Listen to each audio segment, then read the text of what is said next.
Science.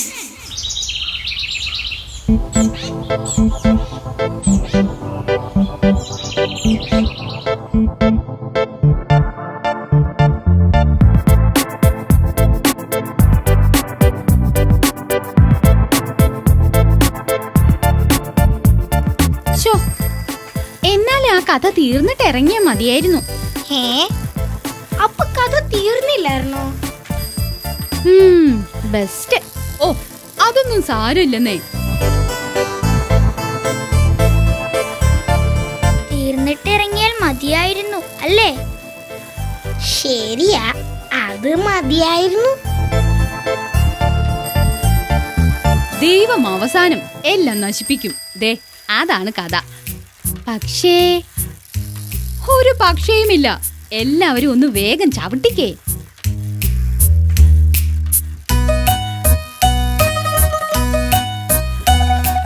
അല്ല, ഇത്രയും നേരത്തെ ചെന്നാൽ? കർത്താവേ, ശരിയാണല്ലോ. അത് ശരിയാ. പ്രശ്നമാ. അപ്പോൾ പിന്നെ എന്താ ചെയ്യുക? ഐഡിയ. നമുക്ക് ഏതെങ്കിലും ഒരു നല്ല ഹോട്ടലിൽ കയറി സമയം കളഞ്ഞാലോ? അല്ലാതെ ഗാർഡനോ പാർക്കോ ഒന്നും നീ ആലോചിച്ചിട്ട് കിട്ടുന്നില്ല അല്ലേ? അല്ല, രാവിലെ നമ്മളൊന്നും കഴിച്ചില്ലല്ലോ. അതാ ഞാൻ. ആദം പറഞ്ഞതിലും കാര്യമുണ്ട്. നമുക്കെന്നാൽ പാഴ്സൽ എന്തെങ്കിലും വാങ്ങാം.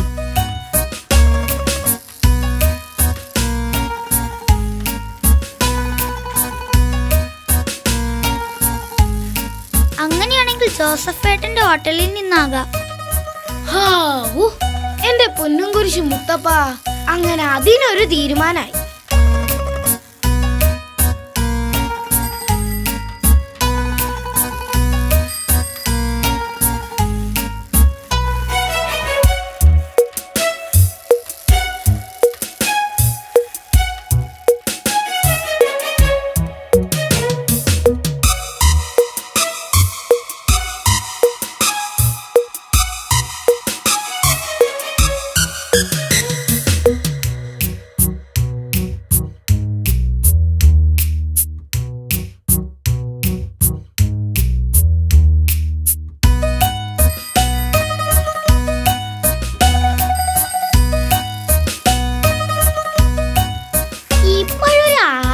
വിശ്വാസമൊക്കെ തോന്നുന്നു. അതെന്താ? അത് നമ്മുടെ എല്ലാവരുടെയും പാർസൽ അവന്റെ സൈക്കിളിലല്ലേ, അതിന്റെയാ ഈ ആത്മവിശ്വാസം. ദേ പ്രിൻസേ, ഞാനെങ്ങാനും വഴിതെറ്റിയാൽ എന്നെ ടേച്ച് പോയേക്കരുത്, പറഞ്ഞേക്കാം. ഒരിക്കലുമില്ല ആദം, വിശപ്പേ ഞങ്ങൾക്കുണ്ട്.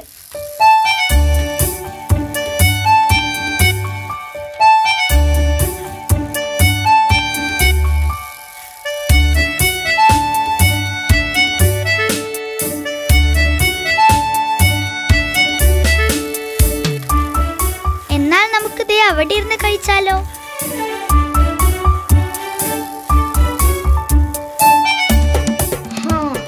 അതാണതിന്റെ ശരി. വാ.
എടാ, സമയം ഇതെന്താ നീങ്ങാത്തത്? അതെ, ഇനിയും ധാരാളം സമയം ബാക്കിയുണ്ട്. എന്താ ചെയ്യുക? നമുക്കെന്നാൽ ഒരു സെറ്റ് പാഴ്സൽ കൂടി വാങ്ങിച്ചാലോ?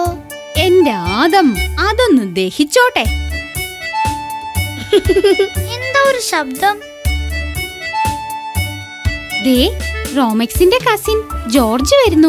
നമുക്കെന്നാൽ ഒന്നുകൂടി ചോദിച്ചാലോ? എന്ത്? അല്ല, ബൈക്ക് ഓടിക്കാൻ പഠിപ്പിക്കുമോന്ന്.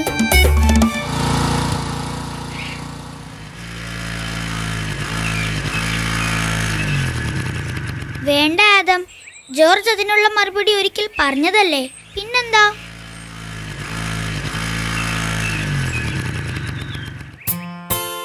ഹായ് ഫ്രണ്ട്സ്, എല്ലാവരും ഉണ്ടല്ലോ. റോമെക്സ്, എന്തൊക്കെയുണ്ട് വിശേഷങ്ങൾ? നന്നായിരിക്കുന്നു ജോർജ്. കുട്ടികളായ നിങ്ങളെ അന്ന് ബൈക്ക് ഓടിക്കാൻ പഠിപ്പിക്കാത്തതിൽ എന്നോട് ദേഷ്യമുണ്ടല്ലേ? അല്ലേ പ്രിൻസ്? ഒരിക്കലുമില്ല. അന്ന് ജോർജ് പറഞ്ഞത് തന്നെയാണ് ശരി എന്ന് ഞങ്ങൾക്ക് പിന്നീട് മനസ്സിലായി. ശരി, എന്നാ കാണാം. ജോർജ് എങ്ങോട്ട് ഇത്ര ധൃതിയിൽ? പള്ളിയിലോട്ടാ. കഴിഞ്ഞ ആഴ്ച മുഴുവൻ കേൾക്കാൻ പറ്റിയില്ല. എന്ത്? സുവിശേഷ കഥകൾ. അല്ലാതെന്ത്. അതെ, അത് കേൾക്കാൻ സാധിക്കാത്തത് വല്ലാത്തൊരു നഷ്ടമായി പോയെന്ന് കൂട്ടുകാരും വീട്ടുകാരും എല്ലാം പറഞ്ഞു. ഇത്തവണ അതുണ്ടാകരുത്. ഞാനെന്നാ ചെല്ലട്ടെ.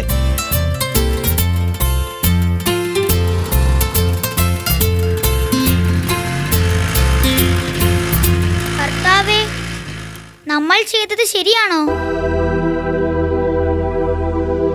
ഞാനും അത് തന്നെ ഓർക്കുകയായിരുന്നു. ഏതായാലും കറങ്ങാനുള്ള മൂഡ് പോയി. ജോർജ് അറിയാതെയാണെങ്കിലും പല കാര്യങ്ങൾക്കും നമുക്കൊരു വഴികാട്ടിയായിട്ടുണ്ട്, അല്ലേ? അതെ, തീർച്ചയായും. ഞങ്ങളുടെ ഫാമിലിയിലും ജോർജിനെ എല്ലാവർക്കും വലിയ ഇഷ്ടമാ. ഇനിയിപ്പോ എന്താ അടുത്ത പ്രോഗ്രാം? നമുക്കെന്നാൽ തിരിച്ചു പോയാലോ? അയ്യോ, അത് വേണോ? ശരിയാ, ആദ്യം ഉണ്ടായിരുന്ന ആ മൂടങ്ങ് പോയി. വാ, നമുക്ക് തിരിച്ചു പോവാം. പക്ഷേ ഇപ്പോൾ ചെന്നാലും അതിനൊരു വഴിയുണ്ട്. എന്തേ നേരത്തെ വന്നതെന്ന് ആരെങ്കിലും ചോദിച്ചാ പറയാൻ പറ്റിയ നല്ലൊരു മറുപടി മനസ്സിൽ കരുതുക. ദേ, അത്രയുള്ളൂ കാര്യം.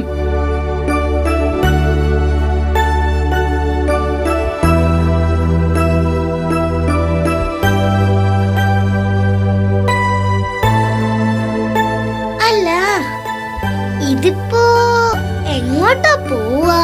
കൂട്ടുകാരെ, വരൂ, നമുക്ക് വീട്ടിലേക്ക് പോകാം. ഗ്രാൻഡ്പ അവിടെ ഒരു സൂത്രം വച്ചിട്ടുണ്ട് നമുക്ക്. എന്റെ പൊന്നും കുരിശു മുത്തപ്പ, നല്ല ജിലേബി ആയി ഗ്രാൻഡ്പക്ക് അറിയാം. എനിക്ക് ജിലേബി ഒത്തിരി ഇഷ്ടമാണെന്ന്. നിനക്കിഷ്ടപ്പെടാത്തത് എന്തെങ്കിലും ഉണ്ടോ ആദം? ഉണ്ട്. മേലനങ്ങി ഒരു പണിയും ചെയ്യുന്നത് ഇഷ്ടമല്ല. അങ്ങനെ വല്ലതും ചെയ്താ അപ്പൊ തുടങ്ങും വിശപ്പ്.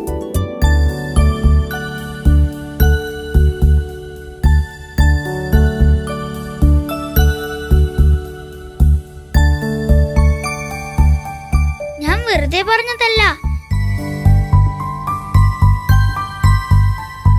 ഗ്രാൻഡ്പ നമ്മൾക്ക് എല്ലാവർക്കും ഒരു ഗിഫ്റ്റ് കരുതി വെച്ചിട്ടുണ്ട്. വാ, നമുക്ക് വേഗം പോവാം.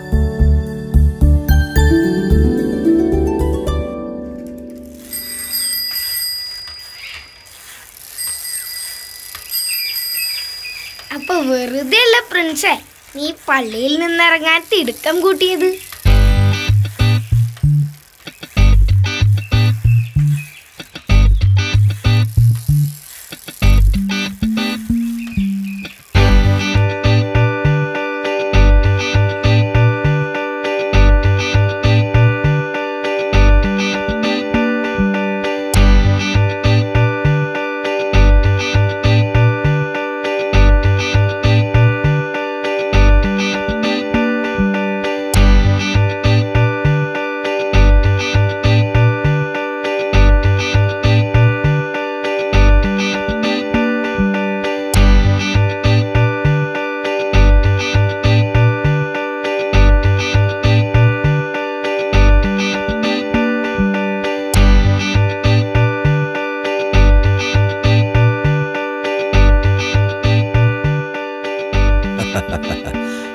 ആഹാ, എല്ലാരും നേരത്തെ എത്തിയല്ലോ.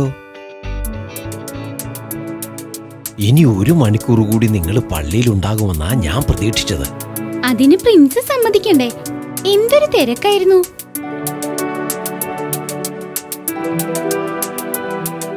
അത് പിന്നെ ഗ്രാൻഡ്പ നേരത്തെ വരുമെന്ന് എനിക്ക് തോന്നി. അതാ പിന്നെ ഞാൻ. പ്രിൻസ് പറഞ്ഞു ഗ്രാൻഡ്പ ഞങ്ങൾക്ക് എന്തോ ഗിഫ്റ്റ് കരുതി വെച്ചിട്ടുണ്ടെന്ന്.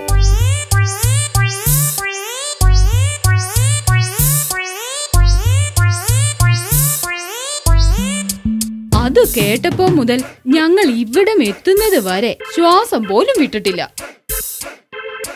എന്റെ പൊന്നും കുരിശ് മുത്തപ്പ, അതുകൊണ്ട് നല്ല വിശപ്പുണ്ട്. അപ്പോ ഗിഫ്റ്റിന്റെ കാര്യം ഓർത്ത് 4 പേരും പള്ളിയിൽ നിന്ന് ചാടിപ്പോന്നതാണല്ലേ? ഗ്രാൻഡ്പ, പള്ളിയിലെ അച്ഛൻ നല്ല ഒരു സുവിശേഷം പറയുകയായിരുന്നു. നല്ല കഥ, സോദോമും ഗോമോറയും. പക്ഷേ ഇവർ അത് മുഴുവനും കേൾക്കാൻ നിന്നില്ല. അതെന്താ, നിങ്ങൾക്കാർക്കും ആ കഥ ഇഷ്ടമായില്ലേ? അതല്ല ഗ്രാൻഡ്പ, അതിൽ ദൈവം 2 നഗരങ്ങളെയും ചുട്ട് ചാമ്പലാക്കും എന്ന് ഉറപ്പാണ്. ക്ലൈമാക്സ് അറിയാമെങ്കിൽ എന്തിനാ ഗ്രാൻഡ്പ നമ്മൾ വെറുതെ സമയം കളയുന്നേ?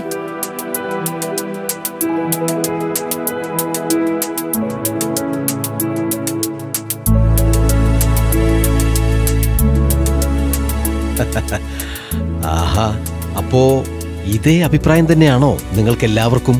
അല്ല ഗ്രാൻഡ്പ, ഞങ്ങൾക്കെല്ലാവർക്കും ഗിഫ്റ്റ് ഉണ്ടെന്നറിഞ്ഞപ്പോ പിന്നെ അവിടെ നിൽക്കാനൊരു ബുദ്ധിമുട്ട്. സത്യം പറഞ്ഞാലുണ്ടല്ലോ, ഞാൻ വിചാരിച്ചു കഴിക്കാൻ വല്ലതും ആയിരിക്കുമെന്ന്. അതാ ഞാൻ. ഗ്രാൻഡ്പ, ഇവരില്ലാതെ ഞാൻ മാത്രം എങ്ങനെയാ അവിടെ? അതാ ഞാനും. കൊള്ളാം, എല്ലാവർക്കും പറയാൻ ഓരോ കാരണങ്ങൾ. എന്നാൽ ഈ കാരണങ്ങൾ കൊണ്ട് നിങ്ങൾക്ക് എത്ര വലിയ നഷ്ടമാണ് വന്നതെന്ന് അറിയാമോ? നഷ്ടമോ? അതെ, നഷ്ടം.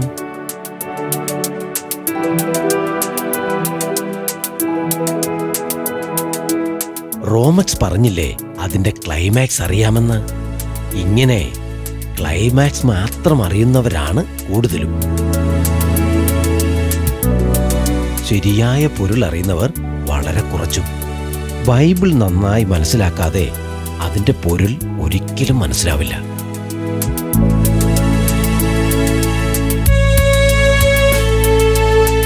കൂട്ടുകാരെ, നിങ്ങളും ഇന്ന് തന്നെ അന്വേഷിക്കണം നിങ്ങൾക്ക് എത്രത്തോളം ബൈബിൾ അറിയാമെന്ന്. എന്താ, അന്വേഷിക്കില്ലേ?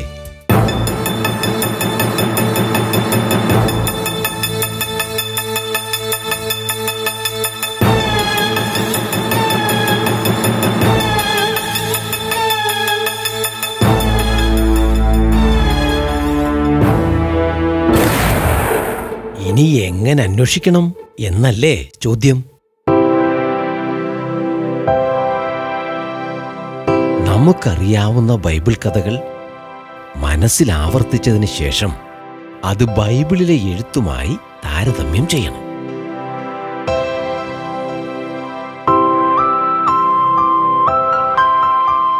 അപ്പോൾ മാത്രമേ നമുക്ക് മനസ്സിലാവൂ എത്രത്തോളം ബൈബിൾ അറിയാമെന്നും എത്രത്തോളം നമ്മൾ ബൈബിളിനെ ഉൾക്കൊണ്ടിട്ടുണ്ടെന്നും.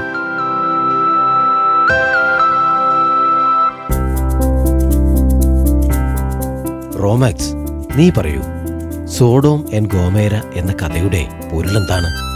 സോറി ഗ്രാൻഡ്പ, ദൈവമെല്ലാം നശിപ്പിക്കും, അത്രേ എനിക്കറിയൂ. പക്ഷേ അതെന്തിനു വേണ്ടി? ആർക്കു വേണ്ടി? ഇതൊക്കെ അറിയാതെ നിങ്ങൾ. സോറി ഗ്രാൻഡ്പ, ഇനി ഞങ്ങൾ ഇത് ആവർത്തിക്കില്ല. ആ കഥയും അതിന്റെ പൊരുളും ഞങ്ങൾക്ക് അറിയണം. എല്ലാവരും ഇരിക്കൂ. കൊച്ചു കൂട്ടുകാരെ, നിങ്ങൾക്കും കേൾക്കണ്ടേ ആ കഥ? മനസ്സിലാക്കണ്ടേ അതിന്റെ പൊരുൾ?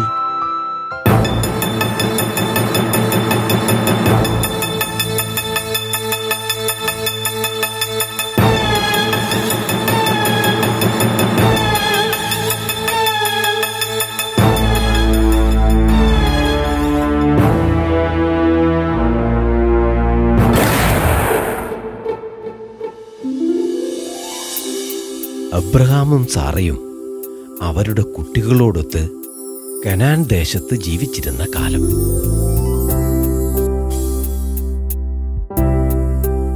അബ്രഹാമിന്റെ അനന്തരവൻ ലോത്ത് കുടുംബസമേതം ജോർദാനിലെ സോളോമിലേക്ക് യാത്രയായി.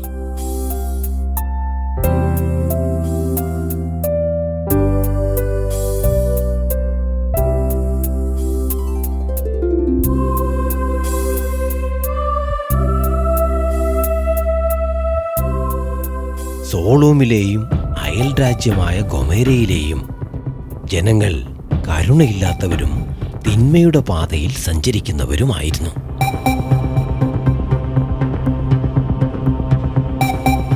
അവർ പാപത്തിന്റെ വഴി തിരഞ്ഞെടുത്തു.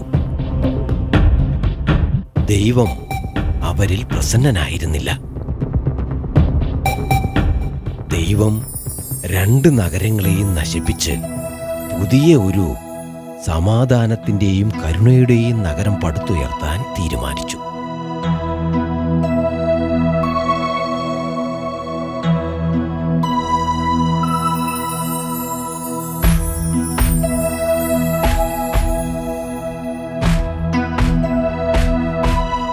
ദൈവത്തിന്റെ തീരുമാനം മനസ്സിലായ അബ്രഹാം വളരെ അസ്വസ്ഥനായിരുന്നു. അബ്രഹാം ലോത്തിനെയും കുടുംബത്തെയും ഓർത്ത് വേവലാതിപ്പെട്ടു. അബ്രഹാം ദൈവത്തോട് സംസാരിക്കുവാൻ തീരുമാനിച്ചു.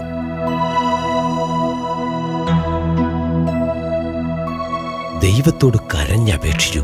സോളോ നഗരത്തെ രക്ഷിക്കാൻ ഒരു ശ്രമം നടത്തുവാൻ അബ്രഹാം ദൈവത്തെ മനസ്സ് നിറഞ്ഞു വിളിച്ചു.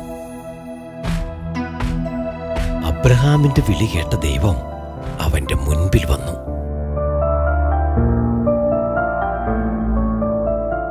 അബ്രഹാം ദൈവത്തോടായി പറഞ്ഞു, ദൈവമേ, അങ്ങ് സോഡോം നഗരത്തെ നശിപ്പിക്കാൻ പോകുന്നുവെന്ന് ഞാൻ മനസ്സിലാക്കുന്നു. എന്നാൽ അവിടെയുള്ള നല്ല മനുഷ്യർക്ക് എന്ത് സംഭവിക്കുമെന്ന് കൂടി പറഞ്ഞു തന്നാലും അവരെയും അങ്ങ് ശിക്ഷിക്കുവാൻ പോവുകയാണോ?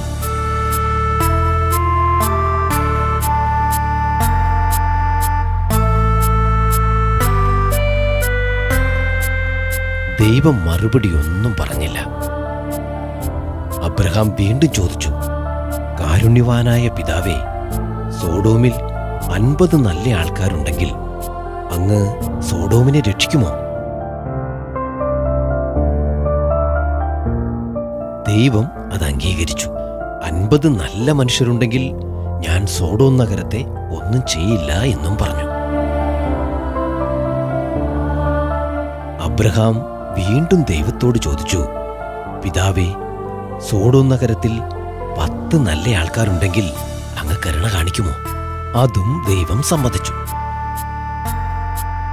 ദൈവത്തിനറിയാമായിരുന്നു സോഡോം നഗരത്തിൽ ലോത്തും കുടുംബവും മാത്രമേ നല്ലവരായി ഉണ്ടായിരുന്നുള്ളൂ എന്ന്.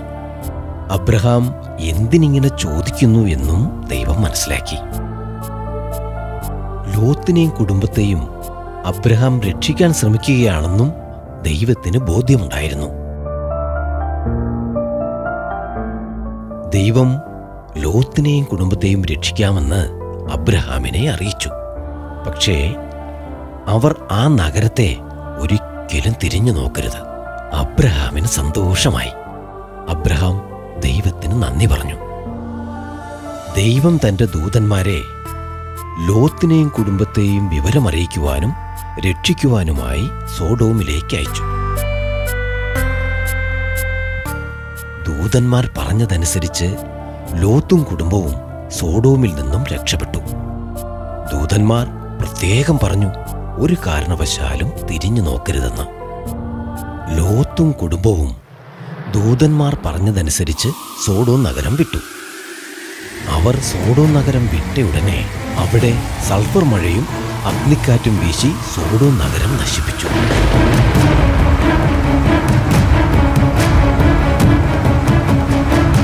ലോത്തും കുടുംബവും തികച്ചും സുരക്ഷിതരായിരുന്നു. അവർ ദൈവത്തെ നന്ദി അറിയിച്ചു. ലോത്തും കുടുംബവും യാത്ര തുടരവേ ലോത്തിന്റെ ഭാര്യയ്ക്ക് താൻ ജീവിച്ചിരുന്ന നഗരം ഒരു വട്ടം കൂടി കാണുവാൻ ആഗ്രഹിച്ചു. അവൾ ഒന്ന് തിരിഞ്ഞു നോക്കി. അവൾ തിരിഞ്ഞു നോക്കിയ ഉടനെ ഒരു പ്രതിമയായി മാറി.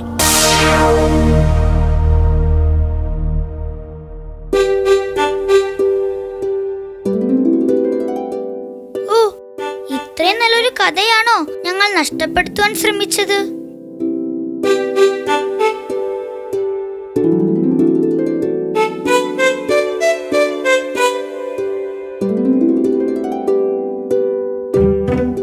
നന്മയെ എന്നും രക്ഷിക്കാൻ ദൈവമുണ്ടാകും. ദൈവത്തെ നമ്മൾ പൂർണ്ണമായും വിശ്വസിക്കുക. ബൈബിളിനെ കൂടുതലായി അറിയുക. ഓരോ സുവിശേഷവും അതിന്റെ പൊരുളും മനസ്സിലാക്കുക. ദൈവത്തിന് അസാധ്യമായി ഒന്നും തന്നെയില്ല.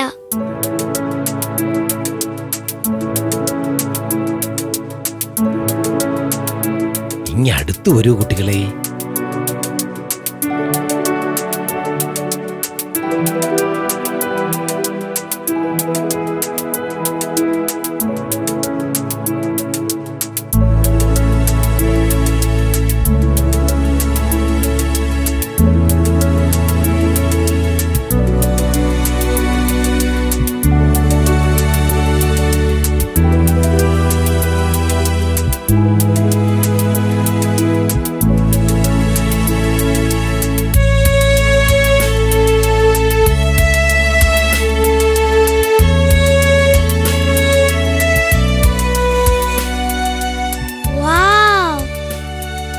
ഷാലോം മാഗസിൻ, ഇതിലെ ആർട്ടിക്കിൾസ് ഒക്കെ നിങ്ങൾ വായിക്കുമ്പോൾ നിങ്ങൾക്ക് ബൈബിൾ ആഴത്തിൽ മനസ്സിലാകും. ബൈബിൾ കഥകളുടെ പൊരുൾ മനസ്സിലാക്കുവാനും കഴിയും. കൊച്ചു കൂട്ടുകാരെ, നിങ്ങളും ബൈബിളിനെ ആഴത്തിൽ മനസ്സിലാക്കാൻ ശ്രമിക്കൂ. നമുക്ക് വീണ്ടും കാണാം പുതിയ ഒരു കഥയുമായി.